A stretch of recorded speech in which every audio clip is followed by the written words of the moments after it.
Hi guys. Well, this is day 19. I'm in Leon, Spain, and behind me is the main cathedral. So I'll give you a little bit of a perspective of that cathedral and the plaza here around the cathedral. So it's been a great day. So it's hard to believe this is day 19. If you haven't read the post, the last post I made, you know I did something crazy yesterday, but it's been a great experience so far. And just to clarify, I consider myself very, very fortunate. Yes, I have blisters. I've met a couple pilgrims who basically say they've developed 6 rules of the Camino, and one of those rules is no blisters, no Camino, which means basically you're going to get blisters. I've been lucky that my blisters have been very small. They've been on the sides of toes, so they really haven't impacted my walk. I've been able to walk at a good pace. I'm healthy, my mind is good, my body's good, everything is great. So I just wanted to clarify that there are no health issues, no body issues. The mind, spirit, and body are great, and I hope you're great. This is episode 2 of Ask Gordon, so I wanted to continue answering questions that you posted on the last 2 videos. So I'll see if I can get all of them done today and go from there. So John asked, how has the journey affected your health? Do you feel stronger and more relaxed? Do you sleep better? So there's a lot there. Don't know. I can't tell you, about the health matter. I was looking in the mirror today, and I can't tell whether I've lost weight, but I said, maybe my cheeks here aren't as puffy. So I'm sure I've lost some weight. Health-wise, I'm sure it's better. As far as being able to, and I think physically I'm stronger. Yesterday, walking 29 miles, I certainly wouldn't have wanted to do that on the first day. But so I'm giving you, not an expert opinion. In terms of sleep, I tell you, sleep is such that, I hate hot rooms, warm rooms. So I'm being able to sleep just depends on the room that I'm in. So I hope that answers your question, John. Verla asked, does being close to roads affect your experience? And Verla, there are certainly times that you're walking on the side of a highway. There are times you're walking on a path next to a highway. There's times that I'm walking on basically country roads, very narrow country roads that certainly a tractor could drive by. But and there's times I'm walking on just trails out in the middle of nowhere that just obviously is where humans tread. And to be honest with you, the day, your body, it doesn't impact me. Two days ago, I took an alternate route, which basically meant that I wasn't walking beside a highway. I did it on purpose. If I had to do over again, I actually might walk beside the highway, simply because it would have been a little bit shorter. That made it a little bit longer. Yeah, but again, it was my Camino, so I'm not going to complain about it. But it doesn't impact me. So I think every person's going to be a little bit different.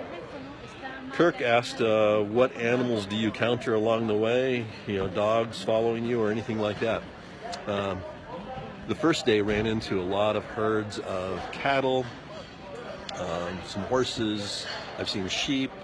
Obviously every community, not necessarily every family has dogs, but I never ever felt threatened by anything.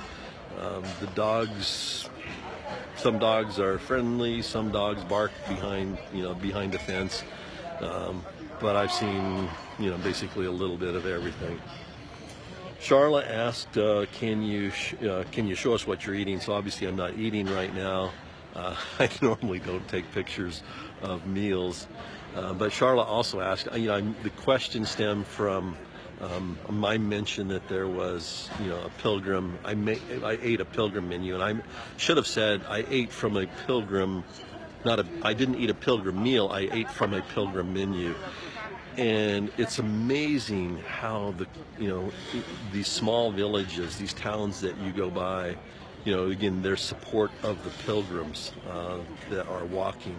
So often, and in bigger cities, it's kind of hard to find, but I'm sure if I walk down a street, I could probably find a restaurant, a cafe with what they call a pilgrim meal, pilgrim menu, that is. And in that pilgrim menu, they normally have, there's 4 pieces to it. One is just the first offering. It might be a bowl of soup, a salad, something like that. The second plate would be, an entree. It might be spaghetti, it might be chicken, it might be veal, something there. Just every restaurant is its own.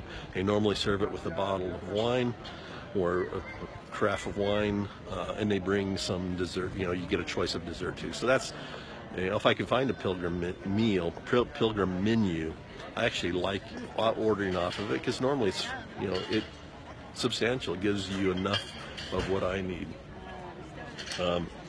Jen asked, what is something you have learned since you started your journey that you did not expect to learn? I try to post some insights on, I try to write about insights I've learned along the way. And certainly I think, the importance, I think in those early days I mentioned relationships, in our lives. And relationships can be obviously, are very broad, because we all have a relationship with a variety of different people, whether it's family, friends, co-workers, objects, and we all have a relationship with God, with money, with anything. So, the relationship was kind of insightful. I also realized the next day that you have to be true to yourself. You got to be authentic. So again, I don't know that, I don't know that I've necessarily, so I try to post insights, and there's a couple that I still want to share that I just haven't found, it just hasn't been the right time, I think, to share it. The shoes, I mentioned one day, I think walking into Santo Domingo, that I had a flat tire, the shoes, the heel kind of blew out. And a couple days later, I realized, again, that bubble is a gimmick, from a shoe company, and the bubble does feel good when I walk. But without the bubble, my heel takes a little bit more abuse. But that bubble was is a gimmick, and it made me think, in terms of my industry, the financial services industry, how often, again, financial services companies wrap up a product, and again have their sales force sell it, and it's a gimmick, So again, that's a little bit of an insight. Let me turn the page here and get to the next question. So Les asked, how often do you look back to see where you're coming from in order to appreciate where you are now, and in order to appreciate where you are now and will be when you look ahead? Will the view from behind change the way you look at the way ahead? I think there's 2 different meanings to that question, Les. Again, I'm not a professional photographer. I enjoy photography. So I do try to look back, because oftentimes the trail looks different, when you look back to see where you've come. There was one day that, that I had that hill to climb, and it was a tough day, it was a tough hill to climb. And it was really neat at the top to look back and see, wow, I could see that next hill behind me, where I had been in a city, and so it was cool.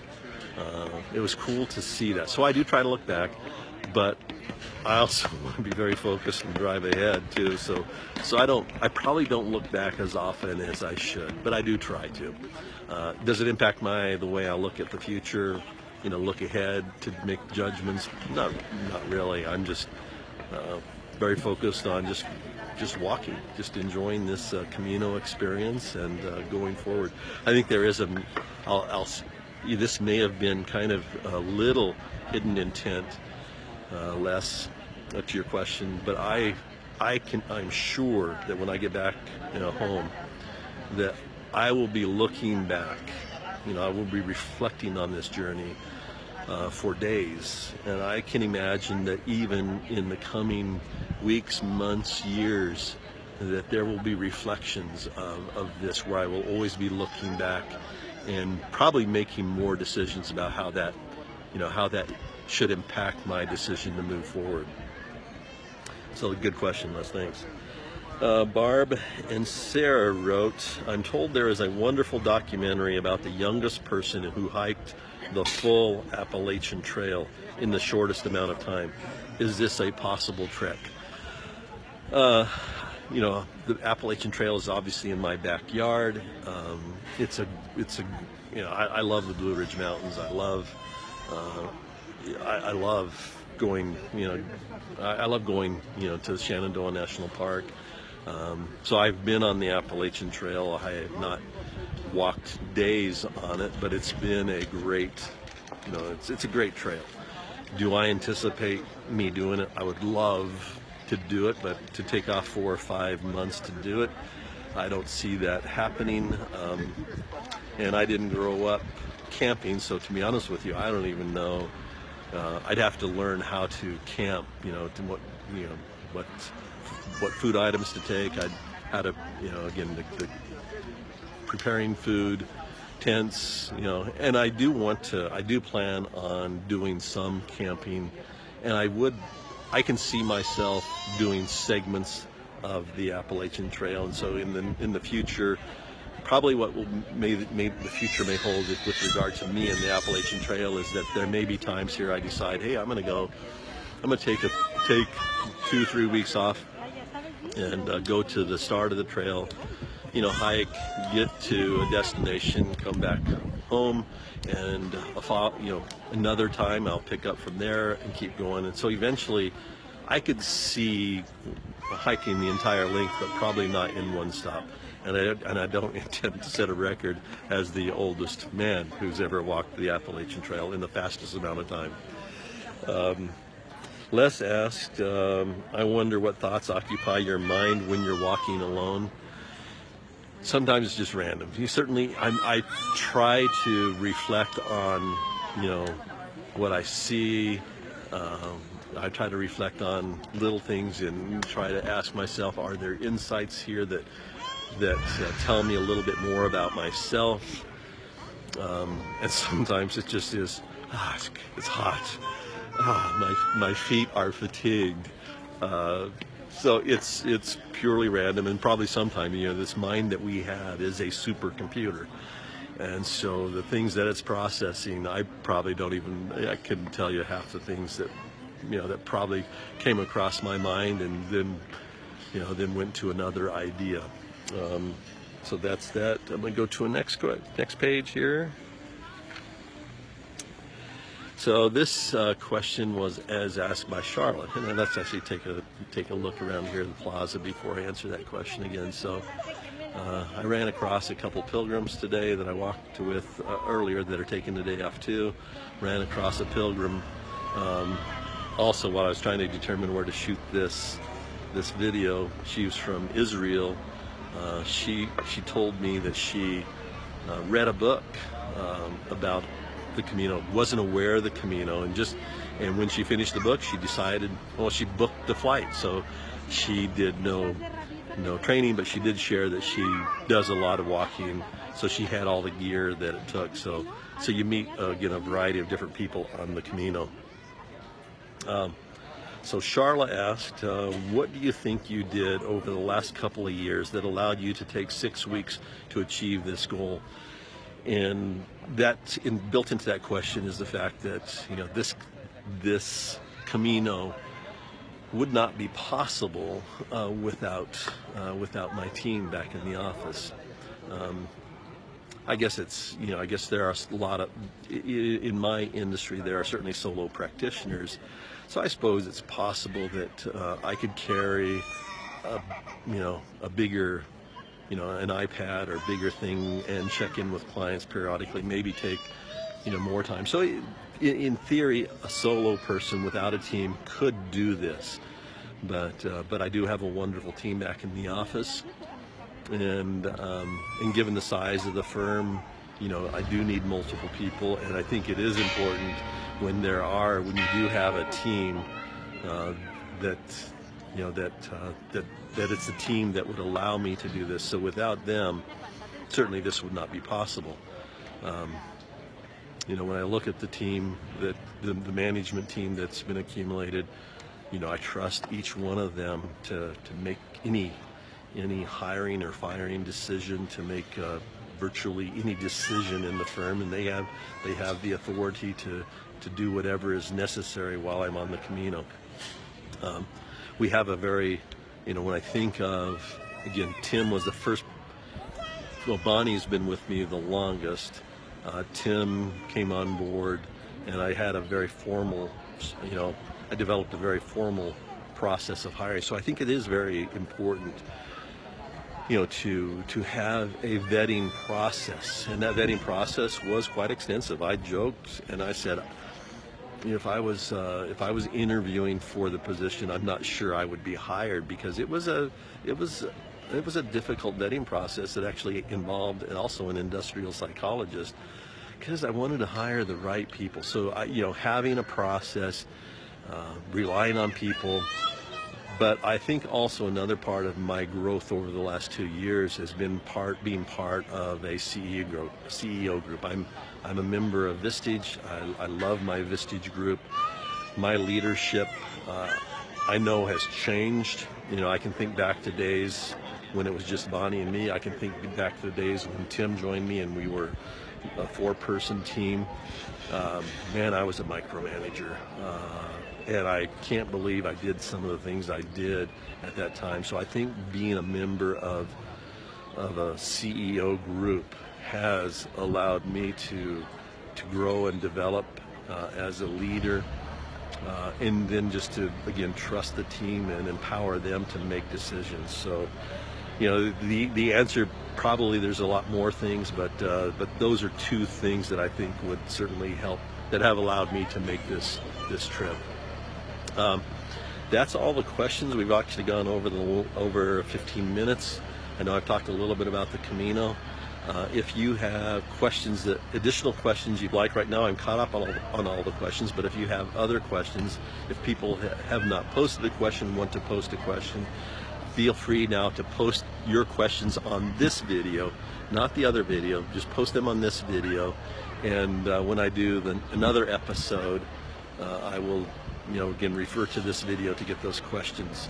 I did promise. There was a lot of people on a recent post did write the word object, so episode 3 will be focused on the object question, and I look forward to sharing that question with you, sharing my insights on that question with you, and hopefully you'll take that question, and maybe you'll ask a few friends the same question to learn a little bit more about them. So thank you again for following me on this journey. Like I said, I feel extremely fortunate to be able to do so. I thank my team, I thank my clients, I thank you for your likes, comments, prayers. They are wonderfully appreciated, and I have no doubt that's been those things have been things that have strengthened me on this trip. So thank you very much. This is Gordon Bernhardt on day 19 of my walk across northern Spain. So God bless you, and I'll talk to you the next time.